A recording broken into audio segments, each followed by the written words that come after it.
baguslah kalau mereka dapat jalan buntu. Mereka kalah, terus mereka berantem karena stres. Lagian juga aku kemarin ngerestuin mereka karena sebel sama Natasha. Tapi kalau sekarang, aku punya menantu tukang cuci. Amit-amit deh. Gak deh ya.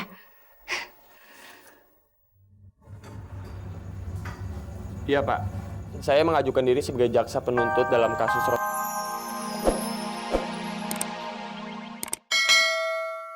Papa, tapi aku yakin kalau Rohim itu adalah orang baik, Pak. Karena sebelumnya, dia itu sama sekali nggak mempunyai catatan kriminal. Dan bisa aja dong, Pak. Ada orang lain yang memanfaatkan kecamannya terhadap Danang. Ya, lagi pula, kalau dia emang mau bunuh bosnya, kenapa juga dia datang terang-terangan? Dia itu sapam, dan dia pasti tahu dong ada kamera CCTV, Pak. Iya, logika dan pikiran seperti itu nggak akan berarti di pengadilan. Di situ cuma fakta, bukti berbicara. Papa tenang aja. Karena aku dan Alisa akan mencari buktinya.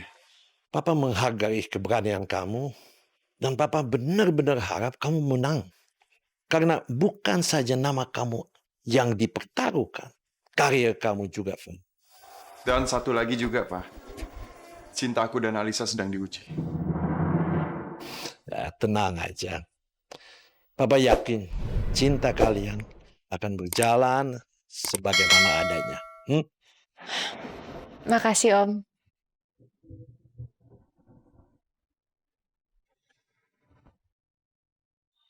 Itu berita yang sangat baik buat gue. Evan tuh emang terlahir buat gue, Rick. Apapun rintangannya. Nat, walaupun karir Evan udah hancur, lu tetap mau sama dia. Gak masalah. Gue yakin Evan itu punya banyak cara untuk mempertahankan kekuasaannya. Begitu juga dengan gue. Gue tuh benar-benar gak habis pikir deh sama Evan. Ngapain sih dia ngangkat kasus yang udah basi? Itu tuh sama aja orang sehat tapi bunuh diri, Nat. Ngancurin karir sendiri. Ya itu adalah kesempatan buat lo untuk nunjukin kalau lo adalah pengacara yang handal, ya kan? Nat, itu udah jelas, Nat. Lagian sekarang udah terbukti kan? Ya Tuhan, gue mau banget kalau Mas Erik jadi suami gue. Bayangin aja, jadi istri seorang pengacara terkenal. Ih, gemes. Pokoknya Rick, gue akan ngewujudin apapun impian lo kalau lo bisa menangin kasus besar ini. Bener nih. Iya, bukan cuma janji. Tapi lo kayaknya gak mungkin bisa mewujudkan keinginan gue deh, Nat.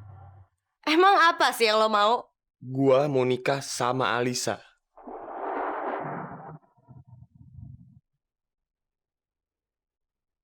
Alis?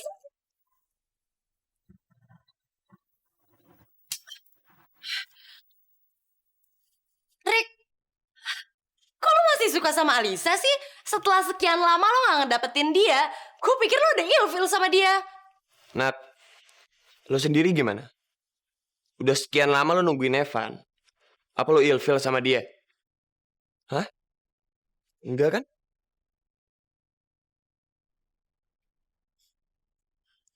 Ini terusin. Iya, Mbak. Iya, Mbak. Saya Evan Hendarto, dan ini Alisa, asisten saya. Saya dari law firm Henry Hendarto and Partners, dan saya akan bertindak sebagai pembela Bapak dalam kasus persidangan nanti.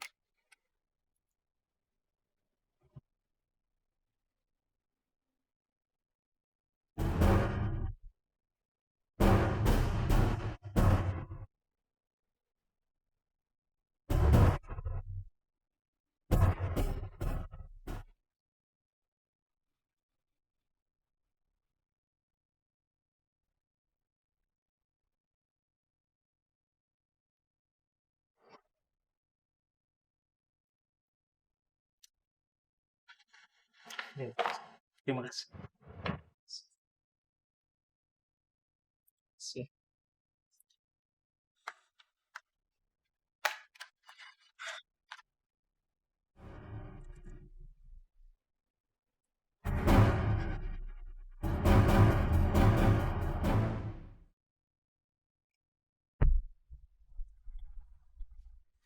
Sama sekali nggak ada yang mencurigakan.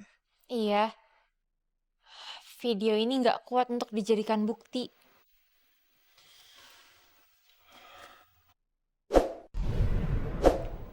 Lihat, lihat.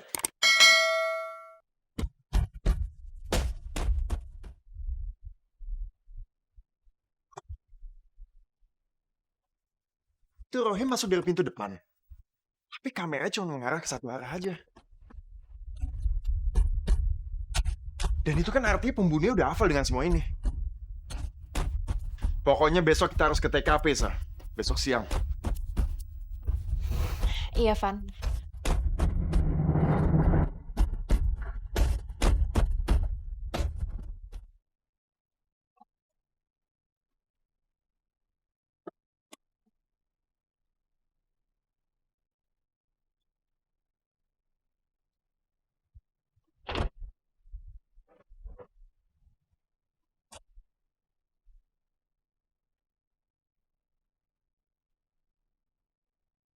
Sa.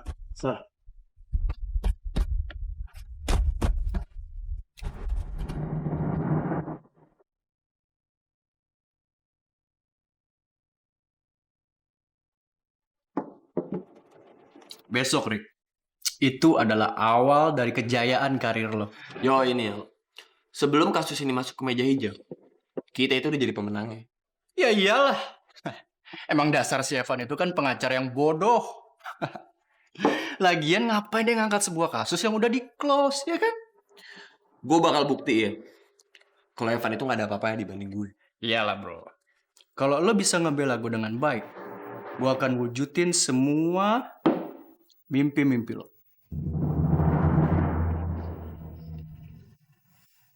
Alisa.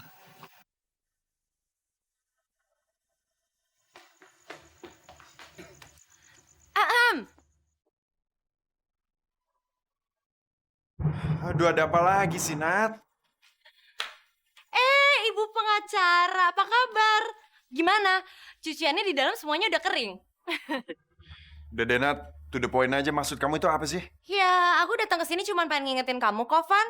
Besok adalah hari penentuan buat kamu. Kamu siap-siap aja, siapin mental kamu. Kalau kalah, jangan sampai shock, ya? Nat, inget dong, aku sama Alisa itu nggak pernah kalah. Kalau kalah gimana? Kamu akan tetap nepatin janji kamu, kan?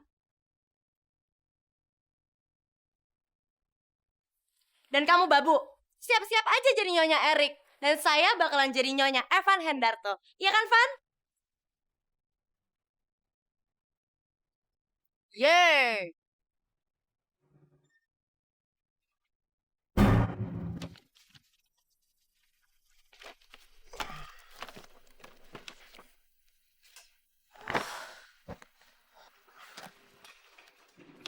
Sa, kamu kenapa sih kok putus asa gitu?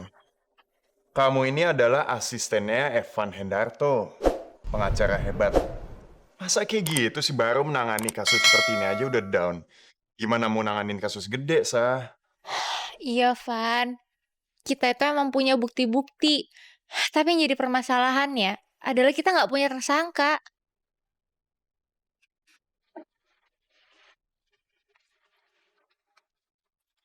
Tapi kalau menurut analisa aku, kemungkinan pelakunya adalah keluarganya. Karena pertama, dia datang ketika semua karyawan udah pulang. Kedua, dia lari melalui jendela belakang yang nggak ada teralisnya. Gimana dia bisa tahu kalau dia sebelumnya belum pernah datang ke sana? Ya, tapi ya bisa aja sih, keluarga dekat atau karyawannya sendiri pelakunya. Tapi yang perlu diingat adalah bahwa Pak Daniel sudah dipegang oleh Erik. Dan dia akan membayar berapapun untuk memenangkan kasus ini.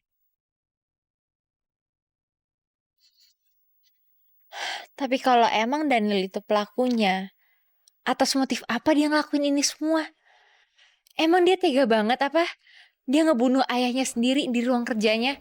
Ya, mudah-mudahan pertanyaan kamu nanti bisa terjawab di ruang sidang.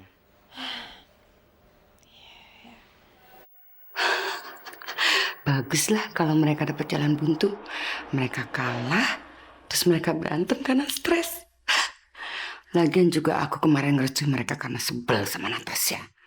Tapi kalau sekarang, aku punya menantu tukang cuci. Amit-amit deh. Gak deh ya.